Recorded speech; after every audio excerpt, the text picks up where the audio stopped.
다윗의 시대에 아삽이라고 하는 사람이 있었습니다. 이 아삽은 하나님의 성전에서 하나님을 찬양하는, 하나님을 예배하는 악장이었습니다. 악장.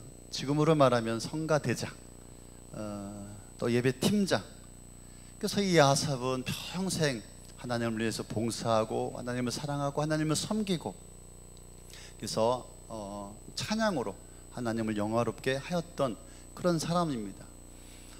그래서 아삽이 쓴 시편이 몇 편 있습니다. 그런데 오늘 시편 73편 아삽의 첫 번째 시인데요, 이 본문에서 이 아삽이 나는 큰 시험에 빠졌다, 나는 시험 들었다, 이렇게 말합니다. 나는 믿음이 흔들리고 갈등하고 또 고민이 있고 낙심이 된다. 나는 교회를 이제 그만 갈지도 모른다.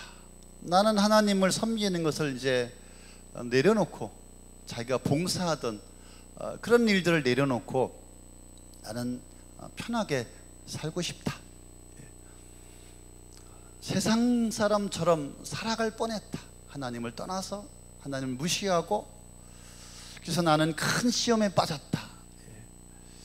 시험 드신 분들 계시죠? 뭐라고 말합니까? 나 말은 안 하지만 나 교회 그만 나가야 되겠다. 나 봉사 그만하고 이제 쉬어야 되겠다. 오늘 쉬고 싶다. 믿음을 버리고 세상의 사람들처럼 살아가고 싶다. 시험 들 때가 있습니까? 없습니까? 있을 겁니다. 오늘 말하지는 않지만 많을 거예요. 도대체 이 아삽이 무엇 때문에 시험 들었을까요? 여러분, 무엇 때문에 시험 드셨습니까? 아삽은 내가 시험 든 것이 뭐냐면은, 아니 세상에 악인들이 왜 이렇게 잘 사냐, 하나님을 안 믿는 사람들이 어째 저렇게 형통하고 어째 저렇게 잘 사느냐, 나는 도대체 이해할 수가 없다.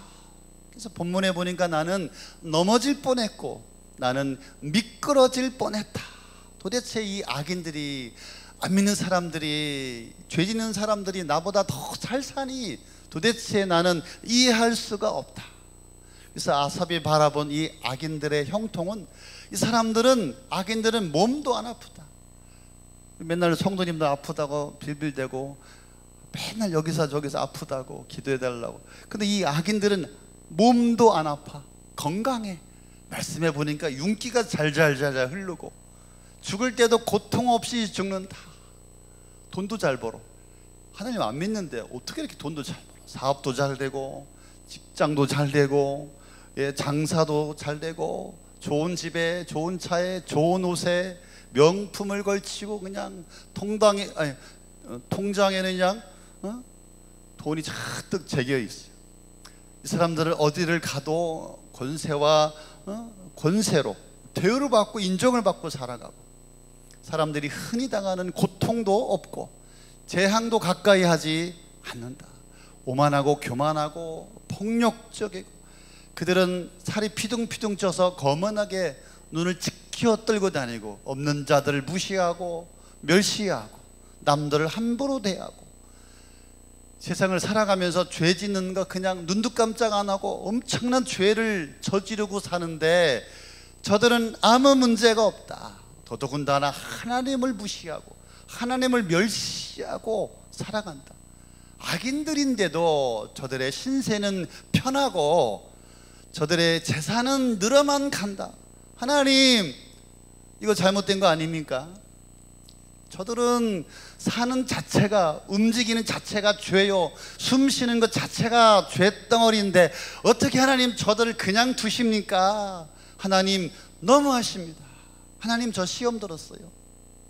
그런데 더 큰 시험에 빠진 이유가 뭐냐면은, 하나님 그런데 나는요, 나는 하나님을 믿는다고, 주님을 사랑한다고, 믿음으로 산다고 얼마나 애를 쓰고 수고하고 고생하고 주님 뜻대로, 주님 말씀대로 하나님의 자녀답게 살아간다고 내가 얼마나 헌신하고 고생하면서 살아가는데, 하나님, 내가 조금만 잘못하면은 하나님이 개입하셔가지고 징계하시고 고난을 주시고 어려움을 주시고 나를 힘들게 하십니까? 도대체 나는 이해할 수가 없습니다.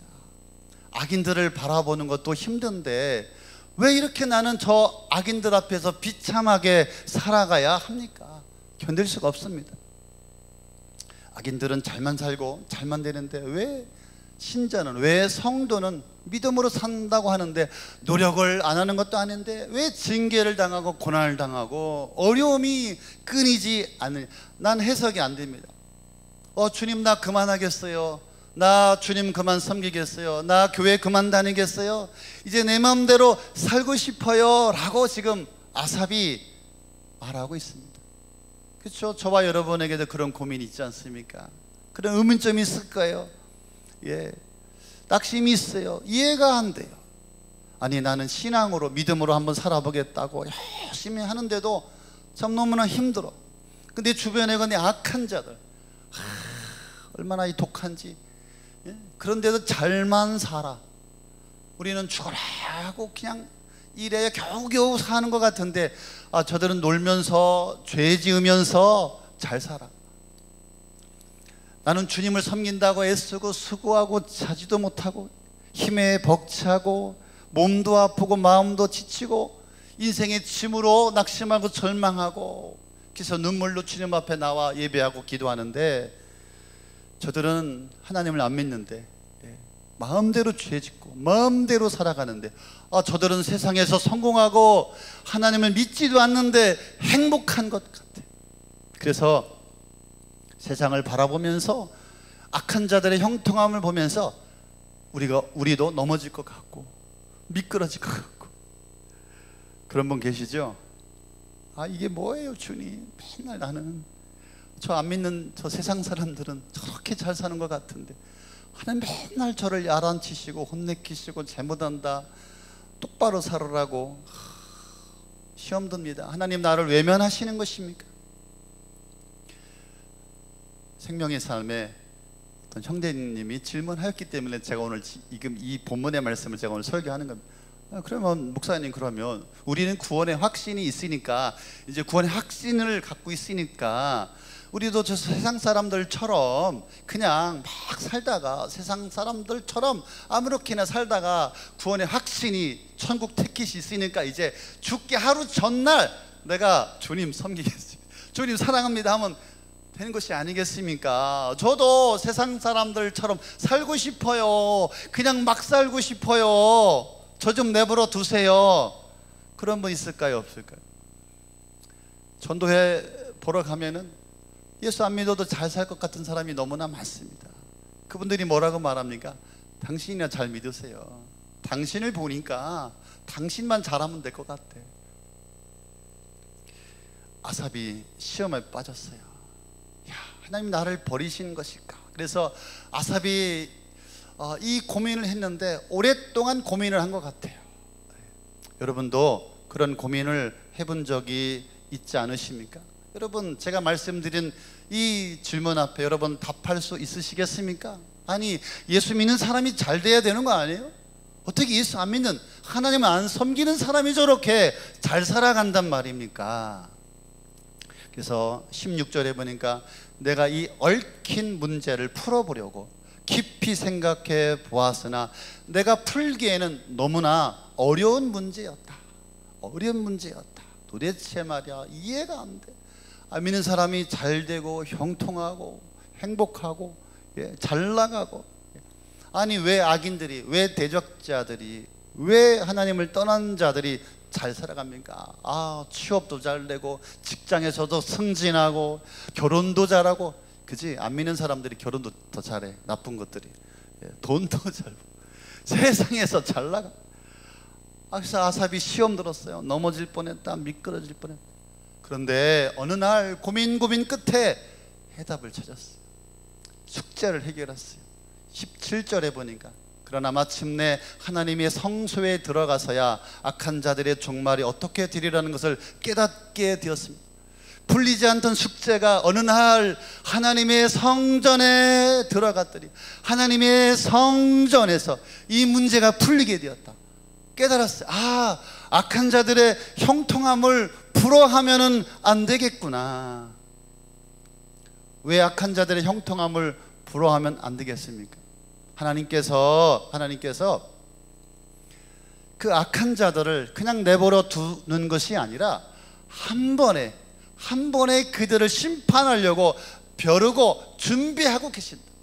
세상에 악한 자들 방치한 것이 아니라 하나님께서 무관하게 그들을 버려둔 것이 아니라 그들을 마지막에 한 번에 심판하려고 지금 준비하고 계획하고 계시다 이 말입니다.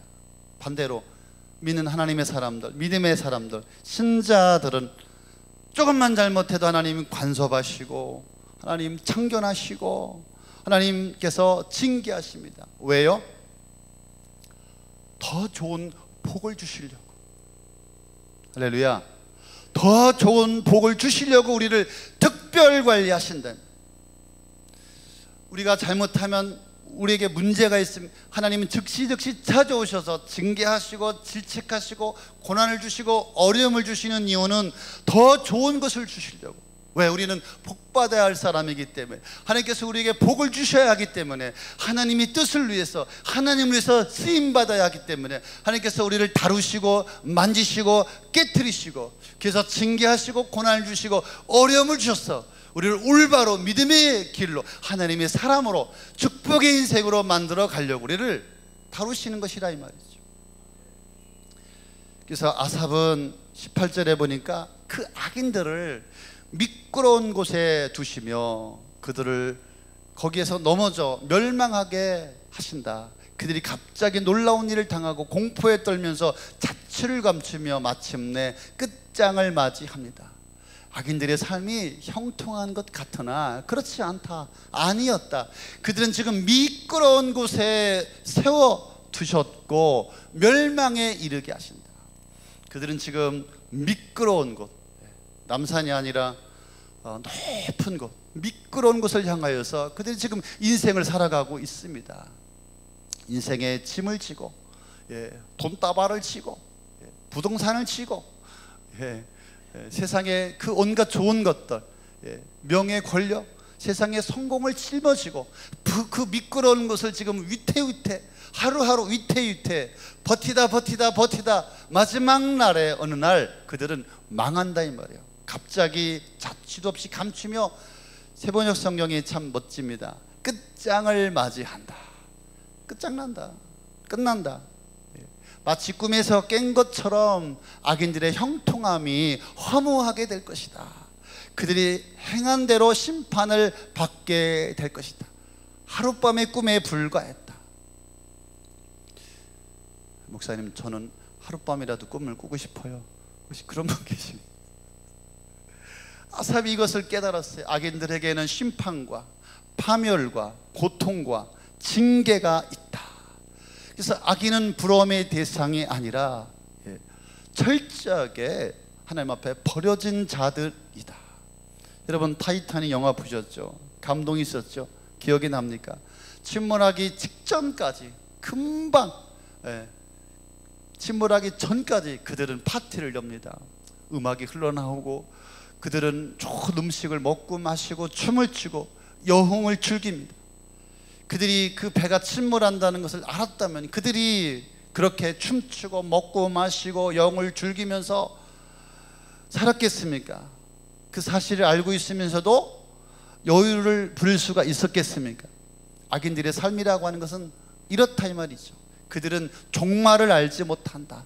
그들의 종착역은 파멸이요, 심판이요, 멸망이요, 끝이다 이 말이죠. 그래서 아삽이 성전에 올라가서야 비로소 이것을 깨닫게 되었다. 악인들은 부러움의 대상이 아니다. 그 형통함 때문에 하나님을 떠나서 하나님을 알지 못하고 하나님을 믿지 않고 세상에 즐기다, 세상이 전부라고 착각하여서 그들의 끝은 파멸이요, 멸망이요, 심판이다 라고 하는 것입니다. 그래서 우리는 악인의 형통함을 부러워하지 말아야 합니다.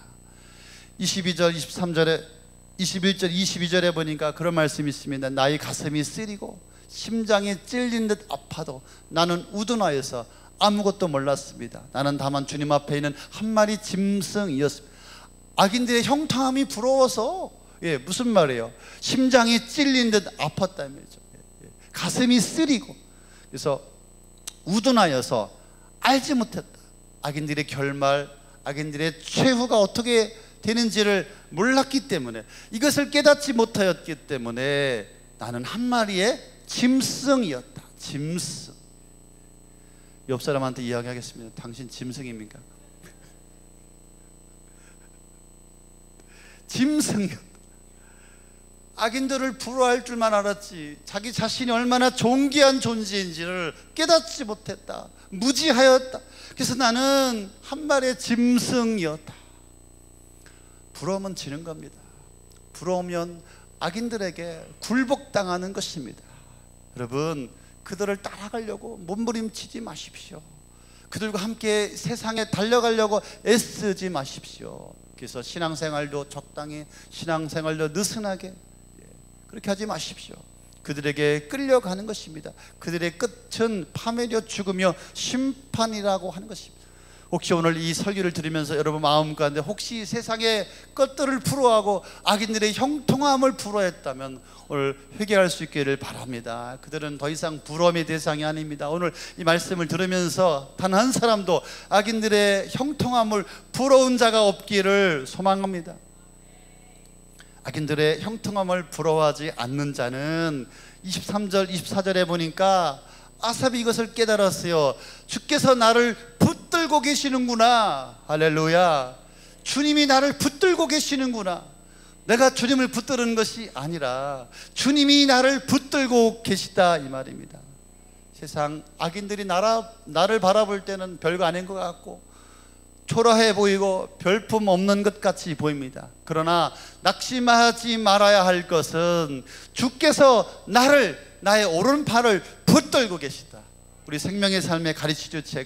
내가 주님을 붙드는 것이 아니라 주님이 나를 붙들고 끝까지 나를 인도하고 보호하고 나를 책임져 주신다, 이 말씀입니다. 주님의 손이 나를 붙들었다라고 하는 것은 세 가지 숨겨진 의미가 있습니다. 본문에 보니까 나를 떠나지 않고 나를 책임져 주시겠다. 할렐루야. 영원토록 나를 떠나지 않고 나와 함께 하시는 주님이 함께 하시는 그 믿음을 가지시기를 바랍니다. 악한 자들이 나를 삼키지 못하도록 지켜주신다. 주님이 나를 붙들고 있기 때문에 악한 자들이 나를 삼키지 못하도록 지켜주신다. 누가 나를 해할 수가 있겠습니까? 하나님 나를 붙들고 있는데 누가 나를 대적할 수가 있겠습니까? 그래서 다윗이 고백하죠. 뭐라고 고백합니까? 내가 사망의 음침한 골짜기를 다닐지라도 내가 해를 두려워하지 않는 것은 주의 지팡이와 막대기가 나와 함께 하십니다. 함께 하시기 때문에 그렇습니다. 주님께서 나를 붙들고 계시다라고 하는 것은 나의 평안과 안전을 지켜주신다, 인도해 주신다, 이 말입니다. 다시 말하면 주님이 주시는 안전과 평안이 있다. 사랑하는 성도 여러분, 예수 믿으면서 성도이면서 믿음의 사람이면서 왜 그렇게 불안해하며 걱정하며 염려하며 왜 이렇게 우울증 속에, 죄송합니다. 저도 우울증에 많이 빠져봤기 때문에 왜 이렇게 우울증에서 헤어나오지 못합니까? 주님이 주시는 안전, 주님이 주시는 평안이 있습니다. 주님이 나를 붙들고 계십니다. 할렐루야. 걱정할 것이 없습니다. 주님께 맡기면 됩니다. 그래서 아삽은 이렇게 고백합니다. 주의 교훈으로 나를 인도하시고 마침내 나를 주님의 영광에 참여시켜 주실 줄 믿습니다. 주님의 영광에 참여시켜 주실 줄 믿습니다. 세상의 영광을 쫓아가는 인생이 아니라, 세상의 영광을 바라보는 인생이 아니라 하나님의 영원한 영광에 참여하는 자가 되기를 소망합니다. 영원한 영광에 참여시켜 주시니 감사합니다. 할렐루야. 28절에 보니까 날마다 하나님을 가까이 하는 것이 내게는 복이다. 아삽의 결론이에요. 아삽이 이것을 깨달았어요. 악인들은 하나님을 멀리하는 자입니다. 하나님을 인정하지 않고 자신의 힘과 자신의 능력으로 살아가려고 하는 자들입니다. 그들의 끝은 멸망이다라고 선언하여 주셨습니다. 그들은 반드시 하나님께서 멸하여 주실 것입니다. 그런데 아삽이 깨달은 결론이에요. 하나님을 가까이 하는 자들에게는 하나님께서 복을 주신다. 하나님을 가까이 하는 자에게 하나님께서 복을 주십니다. 가까이 함이 나에게 복이 됩니다. 하나님은 하나님을 가까이, 당신을 가까이 하는 자들에게 하나님은 가까이 하십니다. 할렐루야. 그래서 아삽의 결론이에요. 악인의 형통함을 부러워하지 않고 내가 하나님께 가까이 가야 되겠구나, 내가 하나님을 가까이 해야 되겠구나, 이 가까이 함이 내가 이 인생의 축복이구나, 이것을 깨닫게 되었습니다. 여러분, 여러분의 모습만을 바라보지 않기를 원합니다. 여러분, 하나님 앞에 가까이 가십시오. 주님 앞에 가까이 가십시오. 그러면 주님께서 보여주시는 하나님의 세계가 있습니다. 그곳에 하나님의 비전과 하나님의 꿈이 있습니다. 여러분을 향한 하나님의 계획과 여러분에게 주시고자 하는 하나님 나라의 선물, 하나님의 계획들을 여러분들이 볼 수 있기를 바랍니다. 사랑하는 성도 여러분, 부러워하면 지는 겁니다. 악인의 형통함을 부러워하지 마십시오. 그래도 부러워하려나? 잠깐입니다. 대단한 것처럼. 그런데 얼마 못 가서 그들은 망하게 되어 있습니다. 이 땅에서 안 망하면 마지막 끝에 망하게 되어 있습니다. 인생이 그렇습니다. 대단한 것처럼. 지금 평택에도, 제가 아는 천안에도 지금 잘 나가던 인생들이 부도가 안 나고 무너지고 쓰러지고, 숱한 인생들이 정말 예측하지 못하고 벼랑간에 한 번에 다 망한 인생들이 얼마나 많은지 몇 년도 못 갑니다. 정말 대단한 것 같고 세상에 성공한 것 같더라, 세상의 영광이 대단한 것 같았으나 금방 사그라들고 망해버리고 말았습니다. 그래서 여러분들, 악인들처럼 수단과 방법을 가리지 않고 세상에서 잘 살려고 하는 그런 생각을 버리셔야 합니다. 신앙은 방향성입니다. 결과만 좋으면 되겠지, 뭐로 가도 서울만 가면 되겠지, 아닙니다. 방향성입니다. 방향이 올바라야 합니다. 악인은 바람에 나는 겨와 같습니다. 그들의 결말은 흩어지는 존재예요. 존재도 없이 사라지게 될 것입니다. 흔적도 없이 사라지게 될 것입니다. 그래서 하나님의 사람에게, 믿음의 사람에게 하나님의 계획과 하나님의 놀라운 뜻이 있습니다. 날 향한 하나님의 엄청난 비밀, 비전들이 있습니다. 그것을 바라보고 살아갈 수 있기를 바라고, 악인들의 형통함을 부러워하지 않기를 바랍니다. 끝까지 믿음으로 사는 자에게 하나님은 복을 주심을 믿으시기를 바랍니다. 그래서 내가 결단해야 돼. 하나님을 바라보고 살아가겠습니다. 하나님을 앙망하고 살아가겠습니다. 그래서 세상의 유혹을 물리칠 수 있기를 바랍니다. 악한 영들은 여러분들이 세상의 유혹 속에서 여러분들이 쓰러지고 넘어지고 하나님을 떠나기를 기대하고 있습니다. 마귀는 여러분들의 약점을 건드리는 거예요. 어떤 사람들은 돈의 약점이 있습니다. 어떤 사람은 쾌락과 향락의 약점이 있습니다. 어떤 사람은 세상 친구들에 대한 약점이, 사단은 이렇게 유혹하여서 여러분들을 무너지게 하고 쓰러지게 하는 것입니다. 여러분, 이 세상 속에서 세상의 유혹을 피하시고 이겨내시길 바랍니다. 여러분의 마음과 생각을 지키시기를 바랍니다. 그래서 하나님께서 복 주신 인생이 되어야 할 줄로 믿습니다.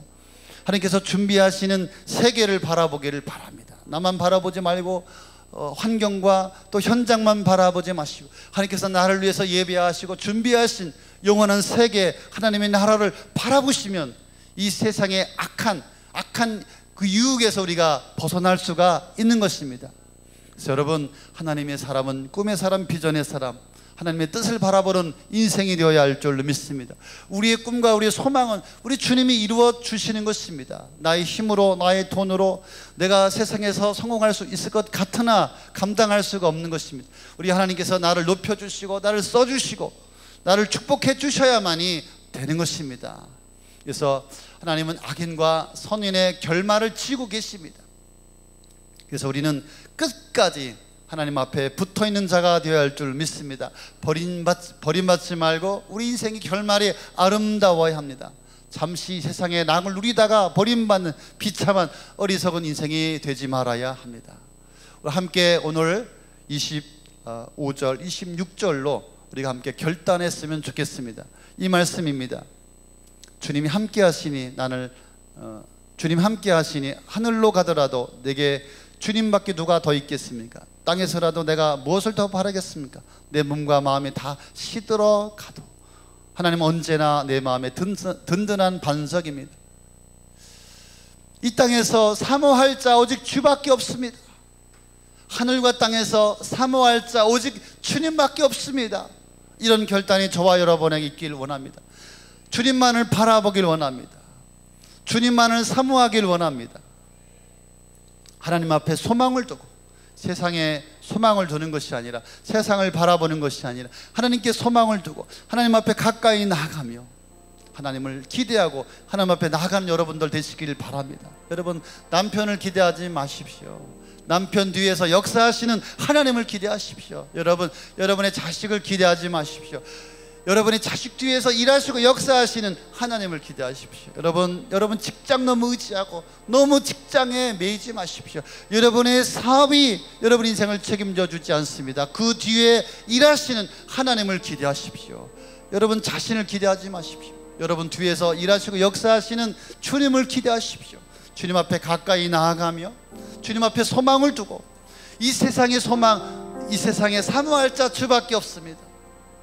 이런 기도, 이런 고백, 이런 결단 여러분의 있기를 소망합니다. 우리 다 함께 잘 일어나셔서 함께 찬양하고 함께 기도해